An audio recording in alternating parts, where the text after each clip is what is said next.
బాబు కోసం భారీ ప్లానే వేసిన జక్కన్న. పాన్ ఇండియా దర్శకుడు, టాలీవుడ్ దిగ్గజమైన రాజమౌళి చివరి సినిమా అయిన RRR చేసి దగ్గరగా 3 సంవత్సరాలు కావస్తోంది అన్న విషయం మనందరికీ తెలిసిందే.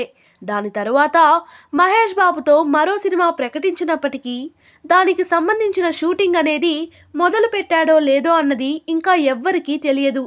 అయితే ఈ సినిమా విషయంలో జక్కన్న ఇంతలా ఆలస్యం చేస్తూ వెళ్ళడానికి జక్కన్న ఈ సినిమాని హాలీవుడ్ తరహాలో తీయాలి అనుకోవడం, దానికోసం జక్కన్న ఏం చేస్తున్నాడో తెలిస్తే ఖచ్చితంగా ఆశ్చర్యపోకుండా ఉండలేరు. మరి దానికి సంబంధించిన పూర్తి వివరాలు తెలుసుకోవాలి అనుకుంటే మాత్రం కింద డిస్క్రిప్షన్లో దానికి సంబంధించి ఇచ్చిన ఫుల్ వీడియో లింక్ని ఓపెన్ చేసేయండి. మీరు ఇంట్లోనే ఉండి థంబ్నెయిల్ అండ్ వీడియో ఎడిటింగ్ చేస్తూ నెలకి 30,000 నుండి 40,000 ఎర్న్ చేసుకోవాలి అనుకుంటున్నారా? కింద కనిపిస్తున్న నెంబర్ కి వాట్సాప్ చేసి ఫ్రీ క్లాస్ కి అటెండ్ అవ్వండి.